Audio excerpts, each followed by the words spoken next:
ख्रिस्तामध्ये माझ्या प्रिय भाविकांनो, आपला परमेश्वर हा उदारपणाचा परमेश्वर आहे, उदार मनाचा परमेश्वर आहे। आणि जेव्हा परमेश्वर देत असतो तेव्हा तो कधीच कुरकुर करत नाही। मनुष्य मात्र कुरकुर करतो। मनुष्य मात्र इतरांना देण्याअगोदर 10 वेळा विचार करत असतो, परंतु जेव्हा परमेश्वर मनुष्याला देत असतो तेव्हा तो मागचा पुढचा विचार करत नाही, तर तो अगदी भरभरून देत असतो। जुन्या करारापासून तर नव्या करारापर्यंत बायबलच्या प्रत्येक पानावरती परमेश्वराचा उदारपणाविषयी व्याख्या आपणास पाहाव्यास मिळते। ज्या परमेश्वराने शून्यातून विश्वाची निर्मिती केली, तो बोलत गेला ना बाकी सर्व गोष्टी तेथे निर्माण झाल्या।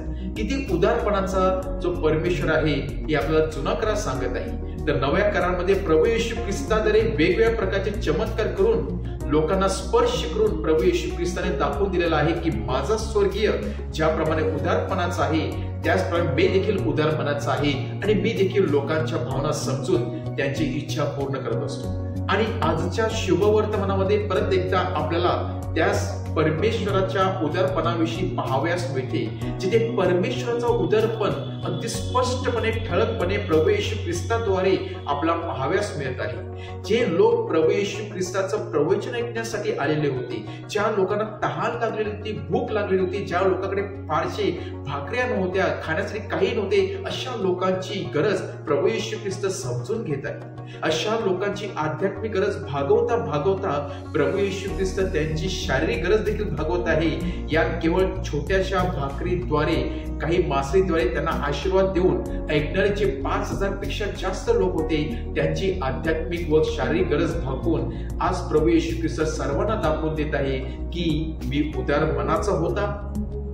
मनाचा आहे आणि पुढे देखील मी उदारपणाचा असणार आहे। म्हणजेच माझं हृदय अगदी भरभरून वाहत आहे आणि म्हणूनच क्षमा, प्रेम, दया, शांती हे परमेश्वराच्या जीवनातून ओतून वाहत असतात। आणि तेच गुण आज प्रत्येकाला आपल्याला प्रभू येशू ख्रिस्तामध्ये पाहावयास मिळत आहे। ज्याप्रमाणे प्रभू येशू ख्रिस्त या लोकांची शारीरिक गरज भागवत असतो, अशा प्रकारे प्रभू येशू ख्रिस्त आपले देखील आध्यात्मिक आणि शारीरिक गरज भागवण्यासाठी तयार आहे। ज्याप्रमाणे प्रभू येशू ख्रिस्ताने दाखवून दिलं आहे की जोपर्यंत मी तुमच्या बरोबर आहे आणि जोपर्यंत तुम्ही माझ्यावरती विश्वास ठेवून असणार आहे तोपर्यंत तुमचा खिसा कधीही रिकामी असणार नाही, तोपर्यंत तुमची ओंझळ कधीही रिकामी असणार नाही। जणू काही या चमत्काराद्वारे, या दाखल्याद्वारे प्रभू येशू ख्रिस्त आपल्याला सांगत आहे, I am always with you and will not lack anything in your life. मी तुमच्या बरोबर सदोदित असणार आहे आणि तुम्हाला कुठल्याही गोष्टीची कमतरता पडू किंवा भासू देणार नाही। आणि हे सत्य आजच्या शुभ वर्तमानामध्ये आपणास पाहावयास मिळत आहे व याद्वारे प्रभू येशू ख्रिस्त सांगत आहे, जर तुम्ही मला तुमच्या जीवनाचा अविभाज्य घटक बनवलं, जरी तुम्ही तुमच्या जीवनाचा केंद्रबिंदू बनवलं, तर तुमची ओंझळ कधीही कमी पडणार नाही, तुमचं हृदय अनेक दानाने भरभरून वाहणार आहे। आणि म्हणून माझ्या प्रिय भाविकांनो, आपण आपल्या जीवनामध्ये अग्रस्थान किंवा केंद्रस्थान प्रभू येशू ख्रिस्ताला दिलं पाहिजे। जेव्हा प्रभू येशू ख्रिस्त आपल्या बोटीचा कॅप्टन असतो तेव्हा तो आपली नाव नक्कीच त्या किनाऱ्यावरती लावणार आहे, तरी तसे सुद्धा तो आपल्या कुठल्या गोष्टीची गरज भासू लागणार नाही, पडू देणार नाही। आज आपण प्रभू येशू ख्रिस्ताकडे येऊया।